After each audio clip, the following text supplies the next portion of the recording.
یہ واقعہ وہ سسٹر خود سناتی ہیں کہ ان پر بہت سخت قسم کا کالا جادو ہوا، سحر، بلیک میجک، جس کی وجہ سے ان کی صحت بہت ڈاؤن رہتی تھی اور ان کا رشتہ نہیں ہو رہا تھا. مطلب کافی زیادہ رشتے آتے تھے، لیکن جب رشتہ پکا ہونے والا ہوتا تھا تو ایک دم سے جو ہے وہ رشتہ بریک ہو جاتا تھا فار نو ریزن.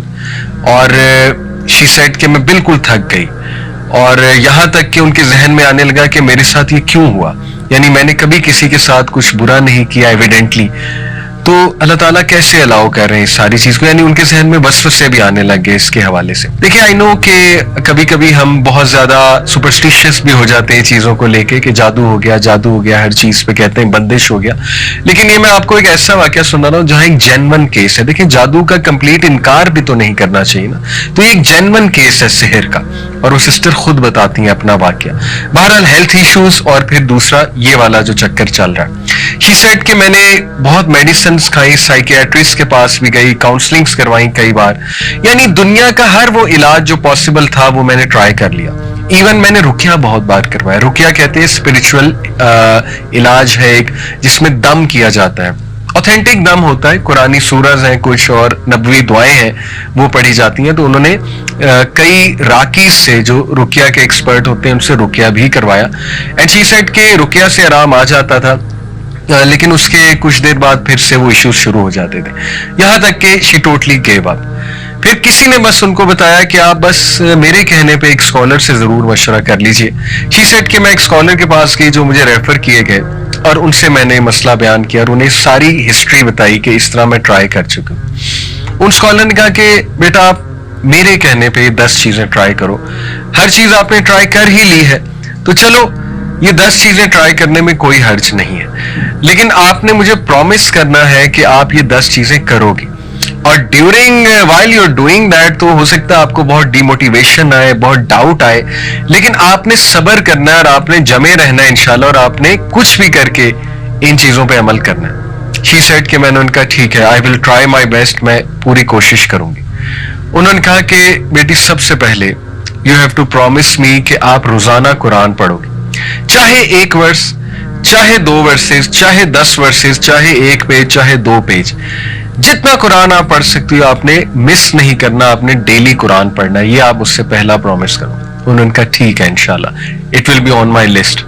دوسری بات انہوں نے یہ کی کہ آپ تہجد کے ٹائم اٹھ کے، جتنی آپ کو توفیق ملتی ہے انشاءاللہ، آپ تہجد کے ٹائم اٹھ کے اپنے لیے خاص دعا کرو اللہ سے، اور اللہ کو ایسے جملے کہو کہ اللہ میں سب سے جو ہے وہ نا امید ہو چکی ہوں اور میں نے ہر چیز ٹرائی کر لیا، یا رب آپ ہی شفا دینے والے ہیں، میری ساری کی ساری امید آپ سے ہے اور میں اس گھڑی میں آپ ہی سے مانگتی ہوں. تیسری بات انہوں نے یہ کہی کہ ایسے اوقات ان کے بارے میں پڑھو جب دعاؤں کی قبولیت کے اوقات ہیں. وہ کیا کیا ہے؟ مثال کے طور پہ حدیث میں آتا ہے بارش کے دوران دعا قبول ہوتی ہے، سفر کے دوران دعا قبول ہوتی ہے، سجدے میں دعا قبول ہوتی ہے، نماز میں جو سجدہ کیا جاتا ہے فرض نماز میں، اس میں اردو میں تو نہیں دعا کر سکتے، لیکن کوئی جنرل دعا مانگ سکتے ہیں، جیسے ربنا آتنا فی الدنیا حسنۃ وفی الآخرۃ حسنۃ وقنا عذاب النار، یہ بالکل جائز ہے along with سبحان ربی الاعلیٰ جو ہم کہتے ہیں. اور یہ جنرل دعا کرتے ہوئے اپنا مسئلہ ذہن میں لایا جا سکتا ہے، تو وہ بھی دعا کا ایک طریقہ ہے. اور نماز کے بعد بھی سجدے میں گر کے اردو میں بھی دعا کی جا سکتی نماز کے بعد. اسی طرح انہوں نے کہا کہ اقامت اور اذان کے درمیان کا جو ٹائم ہے اس وقت دعا کی قبولیت ہے.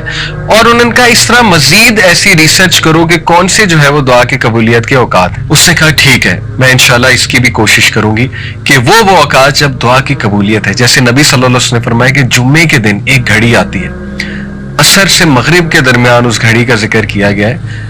زیادہ جو اوتھینٹک اسکالرز کا وہ عصر سے مغرب کے درمیان کون سی گھڑی ہے. دیکھیں کوشش کرے عصر سے مغرب ذکر میں سپینڈ کرے بندہ.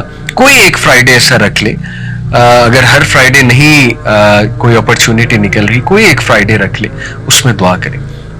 اس نے کہا ٹھیک ہے انشاءاللہ I will try to do this. چوتھی بات جو انہوں نے کی، انہوں نے کہا کہ جس مسئلے سے بیٹا تم گزر رہی ہو اس مسئلے کے بارے میں دوسروں کے لیے دعا کرو.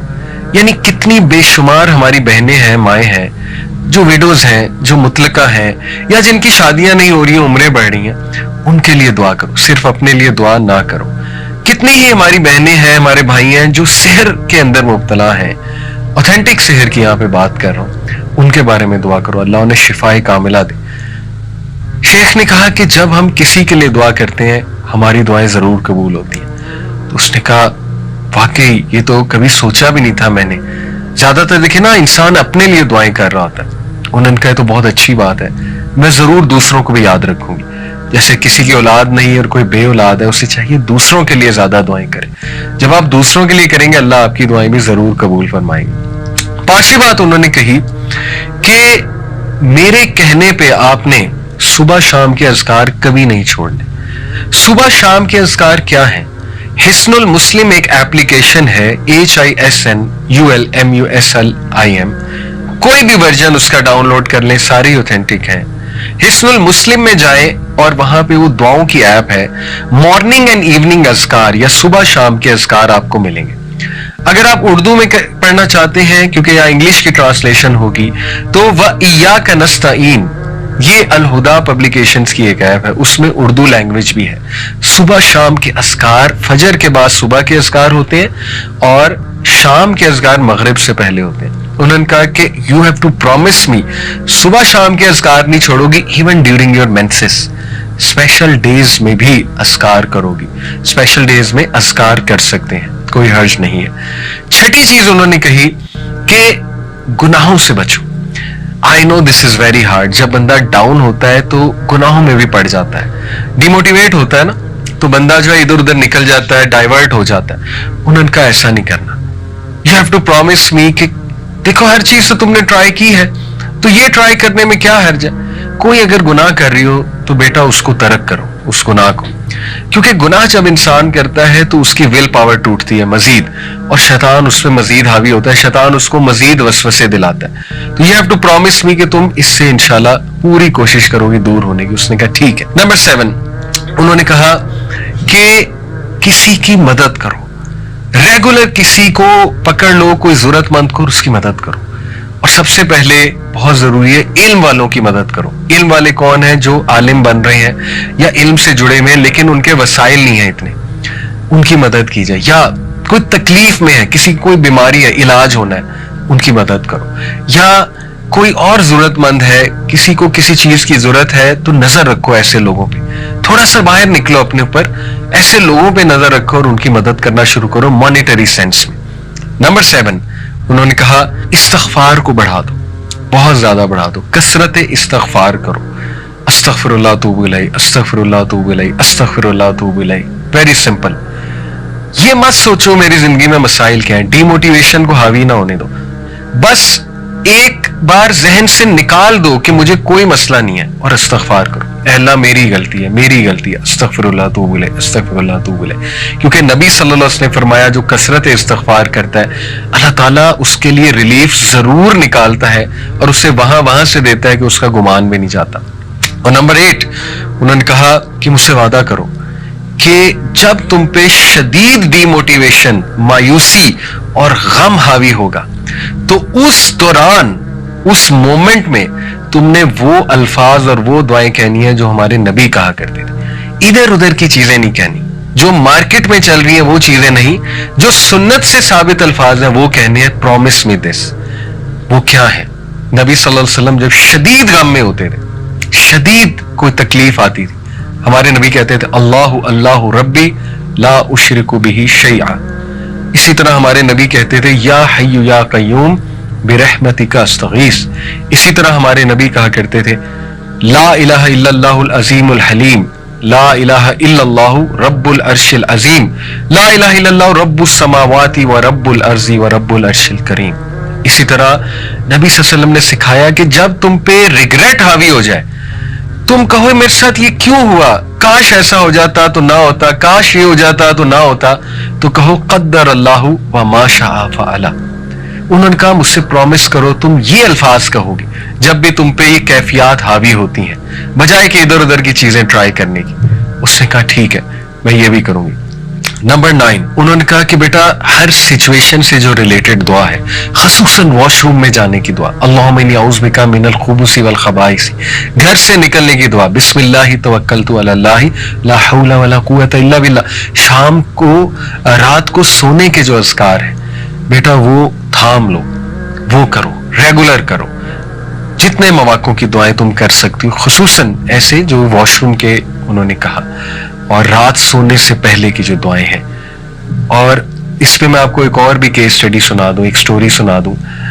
کسی نے مجھے بتایا کہ ان کو بہت نائٹ میئرز آتے تھے، حالانکہ رات کے اذکار بھی کیا کرتے تھے، لیکن انہوں نے کہا کہ سورہ ملک جب سے میں نے پڑھنا شروع کی میرے نائٹ میئرز ختم ہو گئے. سورہ ملک از امیزنگ. اور 10ویں چیز انہوں نے کہا کہ بیٹا اس دعا کو پکڑ لو، خاص اس دعا کو سخت تکلیف میں، لا الہ الا اللہ العظیم الحلیم، لا الہ الا اللہ رب العرش العظیم، لا الہ الا اللہ رب السماوات و رب الارض و رب العرش الکریم. یہ 10 پوائنٹس انہوں نے کہا کہ دیکھو تم نے ہر چیز تو ٹرائی کر لیا. اب دیکھیں کوئی سوچ سکتا ہے یار یہ تو اتنی لمبی ٹو ڈو لسٹ ہے، ہم سے تو پہلے ہی چیزیں نہیں ہو رہی. بات یہ ہے کہ جس کی جان پہ بنی ہوتی نا، جو بہت زیادہ پریشان ہوتا ہے وہ کچھ بھی کرنے کے لیے تیار ہو جاتا ہے. ٹھیک ہے، وہ ہر ایک کے پاس کیا ہوتا ہے، اس نے تو پیسے کتنے لگائے ہوتے ہیں، وہ تو عاملوں کے پاس کیا ہوتا ہے. تو کیا یہ 10 چیزیں اس کے مقابلے میں کوئی بہت لمبی لسٹ ہے؟ میں تو نہیں سمجھتا. انشاءاللہ یہ 10 چیزیں کی جا سکتی ہیں، تو ان 10 چیزوں کو ٹرائی کریں. سٹوری یہاں ختم نہیں ہوئی. ان سسٹر نے کہا میں 1 مہینے شیخ کے پاس آئی 1 مہینے بعد، اور میں نے انہیں کہا کہ الحمدللہ میں نے وہ 1 مہینہ چیزیں ٹرائی کی ہیں، وعدے کے مطابق میں نے صبر کیا اور میں نے جاری رکھا ان چیزوں کو. اللہ نے مجھے ریلیف دے دیا، اللہ نے مجھے شفا دے دی ہے.